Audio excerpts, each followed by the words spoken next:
希望发财。别看不吃了。都喷完了你。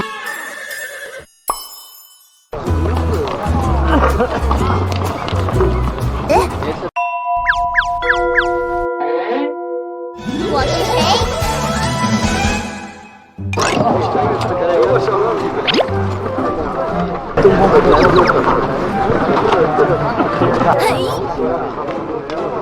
真是看绿，真是看绿。好绿。那这块是什么？那块更好，那叫帝王绿，那叫帝王绿。希望发财。就想拿这个，你们拿回去看。给拿走吧。卖的钱给我们分点就行，我这边要的不多，见面分一半。这块真不错。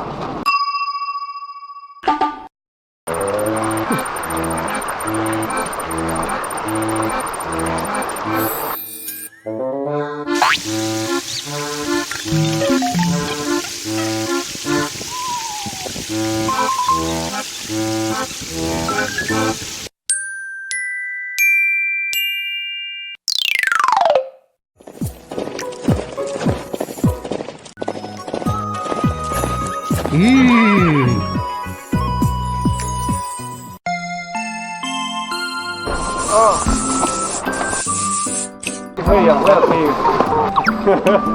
一个也喷点，我黑是黑了点，没事儿。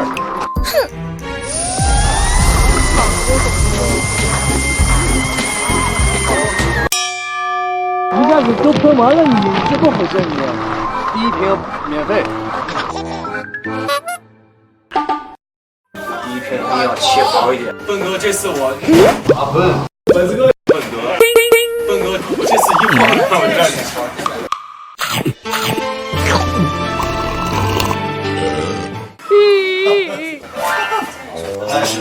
来，多吃点，看看小王八给你看。别看了，就吃吧。Oh no！ 老公真不错，哎，尝尝。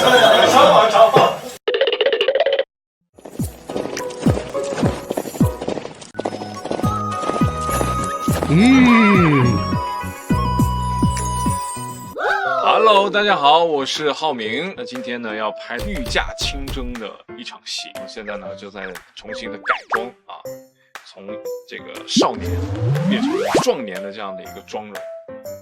怎么个变法呢？首先第一步，加胡子。郭荣已经做了皇帝了，这个仪表啊还是要稍微的整齐一点。我给你们好好介绍一下这身甲到底有多重。抱我第一个头都很难受，这还有护膝呢。我等下怎么上马？全都是铜片来的，真材实料的铜片，一片一片叠上去。这一身大概多重啊？好，这一身最起码4斤。哎呦！一刀，两刀，走走。这斜帮你腰过去，对，你点就在这儿了，腰你点就在这儿，鸡就在这儿。好，给我包住。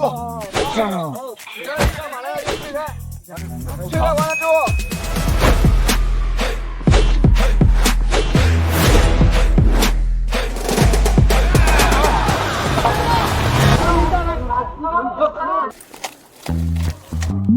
哦呦，好重啊！温的一身全都是汗，全湿透。然后这个今天啊，这个带大家体验了一下郭荣啊这个战备装啊，下次见。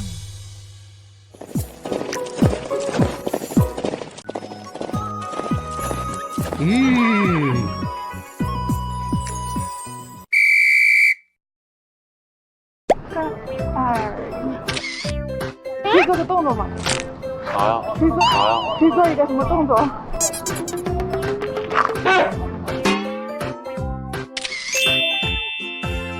物业人生屋里。不要了。哎呀。再顺一遍啊，顺一遍，对吧？退回去吗？找到一个独特的就对光啪啪一下下去，然后这个时候舞台唰背景音乐起，这就是戏。站上去！好，你别慢着他。对，哇，直接倒，直接倒地。OK 吧？好吧。模样模样。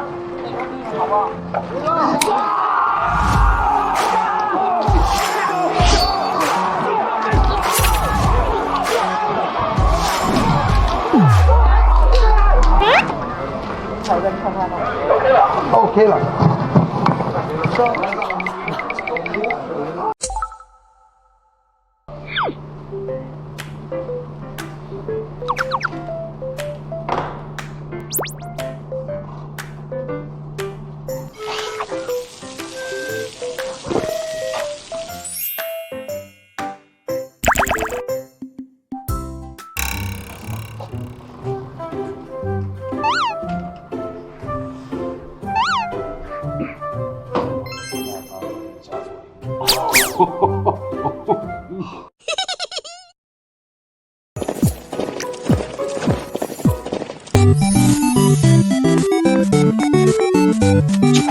本期小剧场要讲述的是赵匡胤从基层士兵一路拼到北宋开国皇帝，作为建立新秩序的太平领航者，他是妥妥的励志标杆。他的晋升之路充满乱世特色，从基层行伍起步，因军功和能力被不断看见，在命运的关键节点，他被部下推上高位，没有一丝趁乱夺权的莽撞，反而第一时间先立三大纪律：不扰民、不劫掠、不滥杀。建立北宋后，他更像一位深谙整合之道的 CEO， 明白有时候怀柔比征服更需要智慧与定力。赵匡胤没有传统枭雄的霸道征法，却有着以柔克刚的独特智慧和朝着秩序重建稳步推进的务实。他努力思考的是如何立心而不滥破，让天下喘一口气，最终开创了宋朝300年基业，让5代以来的烽火狼烟归于平静。今天的故事就说到这里了，让我们下期再见。本期小剧场要讲述的是东海黄龙社大老板于大娘子的女儿孙太真，骨子里传承江湖儿女的飒爽与仗义，行事洒脱，不拘一格。早年因缘巧合踏入吴越王室，本是一场偶然的羁绊，却让他和那位不务正业的酒郎钱弘处对上了频道。他与钱弘处并肩面对风雨，既不喧宾夺主，也不隐身幕后，总是在恰到好处的位置给予理解、陪伴与支持的力量。从海上千金到吴越王妃，孙太真活成了人间清醒代言人，一生相守，苍生一担，在波涛暗涌的时代中，用智慧化解僵局，守住初心。他的格局从来不在宫墙里，而在每一次让百姓吃饱的粮船上，在每一条让货物流通的航路里。今天的故事就说到这里了，让我们下期再见。本期小剧场要讲述的是吴越九郎君，也是吴越国最后的国王。他年轻时总混在市井当鱼帐子，逍遥得让人忘了他是王室子弟。但乱世的残酷从不允许任何人永远躺平，经历了中原的纷乱，也让他猛然觉醒。王室的身份意味着护佑百姓的责任。从此他切换模式，化解危机，复苏民生。被命运推上王位后，更把吴越金陵城战乱年代罕见的安宁示范区有地公岛。后来面对大势，朝中大臣对是否纳土各执一词，最终他没纠结一家一姓的尊荣，自请纳土归宋。他就像乱世里稳稳撑船的摆渡人，用最通透的选择，圆了生民心中渴求的太平年。这便是他独有的智慧。今天的故事就说到这里了，让我们下期再见。其实每个人去写历史，每个人心里的历史都不一样。我们另外一位导演陆贝科先读的剧本，读完之后呢，很激动。来吧，它虽然是一部古装戏，在符合历史真实的基础之上，围绕太平年景的主线完成情节构建和推进，但是我们的态度是一个现实中的态度。我们不管是从各类的书籍、博物馆去寻找我们能够去感知的那一段的历史。创作目标上，《太平年》我们希望是一部有厚重的历史感、宏大的历史叙事和历史格局的史诗剧集。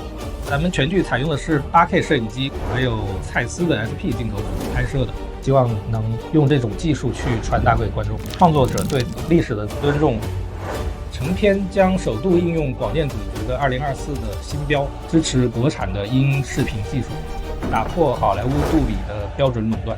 我们也希望是让观众能够体会到镜头里面带来的那个真实感，扑面而来的要有一种历史的质感。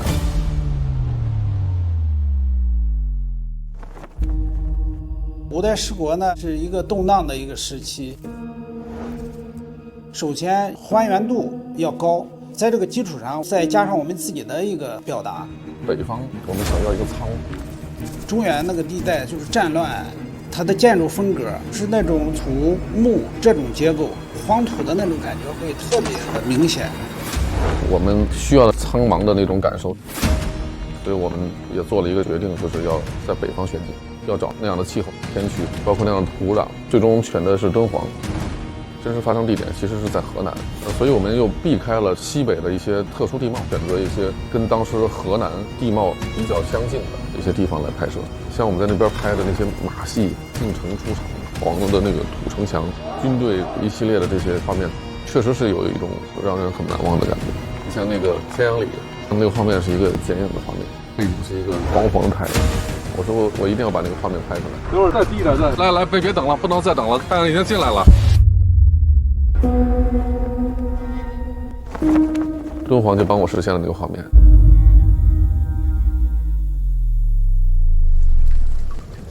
南方的国风上面还是会比较润一些。吴越在当时来说，生活真的是相对来说安逸的太多了。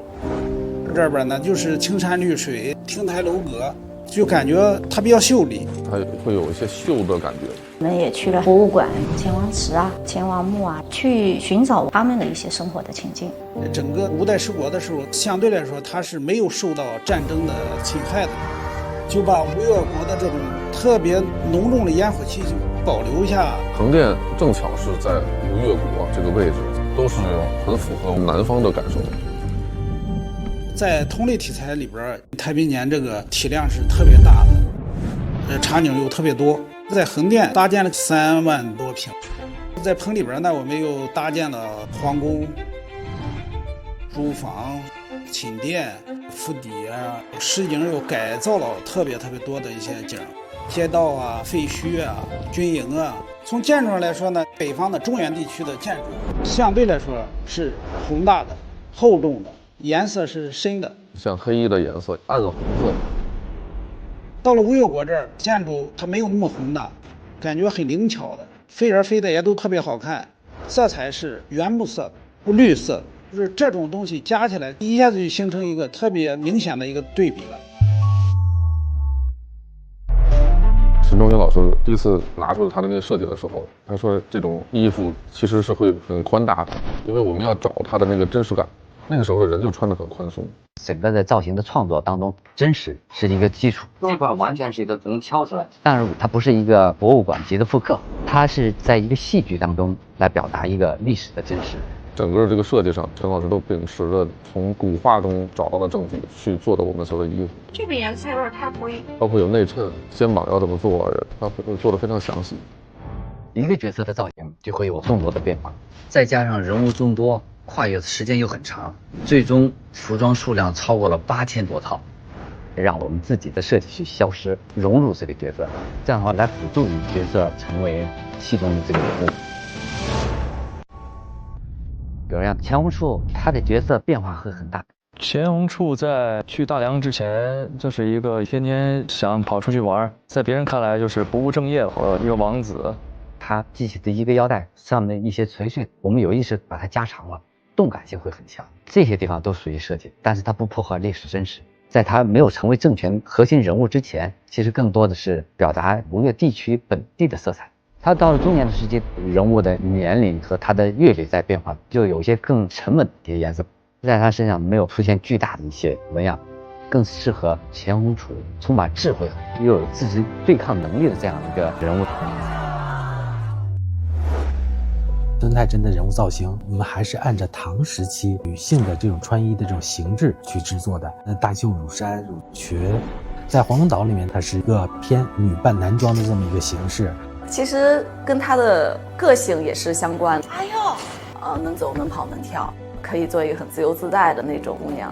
但是后期当了王妃以后，她的服饰就会变得要矜持一点，然后也不能迈大步了。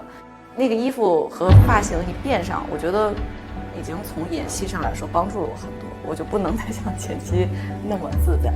吴越的这种大的一个背景下，它提倡于节俭，所以它这种服饰这种颜色当中是收合的这种颜色，一直到他人物到最后的这种阶段里面，我们会有一些重彩的这种色彩。赵匡胤我们就表达的是力量，他跟钱红楚是反过来的，跟勾荣之间更多的是相似。我们不想形成王和臣民之间的这样的一个关系，更多的是把兄弟之间关系放在了我们视觉呈现的第一位上。在北方的这么一个大的优势的基础和色彩的基础当中，给他俩做一个很小的一个区别，更多的希望在表演上能够感觉到他俩之间的这种融洽的关联。赵元郎，末将在。盔甲是我们整个一个戏的一个重头，唐时期的这种山纹甲、细鳞甲，北宋时期初期的这种乌锤甲、契丹的这块的这种甲胄的这种形制，去找了一些这种对应的这种资料，也翻阅了一些书籍去制作。我们制作了有20种盔甲，一套盔甲大概得要到2700、8甲片的数量。我们很强调于这种甲的质感性，甲片的这种侵蚀啊，或者甲片的这种层次啊，然后用了很多种做这个方法去尝试它。一个师傅的话，1周的时间去穿制而成，包括我们各国之间的这个战甲，方方面面都做的是非常考究。甲一穿上去，差不多40斤的这样的一个重量，听到声音了吗？全都是铜片来的。我们也希望它可以更轻一点，但是轻一点，你在视觉上它是没有重量的。因为我们太平年呢，主要在一个战乱时期。在男性的妆容方面，我们还是延续了一些比较自然朴实的一个状态。女性呢，基本上还是以素雅为主，妆容特点还是延续了一些晚唐的风格，柳叶眉为主，在朱唇啊、花钿上也会做一点小小的改变。一些特殊场合会有一些比较丰富多彩的状态。孙太真大婚的那场，基本上参考了一些壁画中的供养人上面的一些元素，以及北宋前期的一些婚冠制。我们也是查了很多资料，那个时候的壁画它也有朝左的，也有朝右的，这种一般都是给皇后来使用，介于贵妃与皇后之间做了一个微调。冠帽它也是一些当时比较先进的技术，比如说篆刻啊、花丝啊，结合了一些松石，上面加了一个花束小冠。饰品的数量其实用量也是比较大的，每个人物都有每个人物的特点。因为8K 拍摄的精度非常高啊，对于整个这个服饰道具制作来说是一种挑战。服装复原了唐代的草木染的那种工艺，主演的那个头套有120针的那种钩织密度。170多页纸大场面，300-400场戏，我们剧组的化妆师啊，每天都凌晨1点钟开始画，几百个的画，最多的时候 A、B、C 3个组，1500多人。演员的角色特别多，有230多位有名有姓的角色。上个朝下面就站着150个大臣，还有一些战争的部分，中原难民。在制作型，包括人员的一些协调，包括它跟场景怎么样来匹配的一个考虑。人一旦多了之后的话，它就会涉及到各个方面的一些压力。横店发巡演的这个单位就崩溃了，说你们真没那么多人给你们。后来我开玩笑，我说这个戏拍的，我说应该叫《太平年之人山人海》。我人生拍戏拍到今天为止，我没有见过这么多的大场面。因为这个戏又有一个特点，台词是半文半白的。战事中原征收的藩国怎么办？甚至文多白少。私自出入者立诛。将士们在意，为不公2字而已。其实对于演员来说是一个巨大的考验。因为剧本大部分都是文言文的，你要想办法怎么把这些话让自己说出来，不那么的不自然。天天抱这本新华字典就是在查。演员们花了好几个月的时间来啃这本，这词推的这又是一番儿，它其实两番不一样的。每一个人就是对每一场戏都是非常的认真。OK 了，再来一遍。我这个反应能不能再来一下？对，来。不能打架的王法。不光是啃下来了，还就是能理解到他写的那个词儿背后的第二层意思、第三层意思。就我那一下，我有点往心里去了。我觉得就特别棒。我们进组的演员就是他们真的去查完了之后真跟你聊。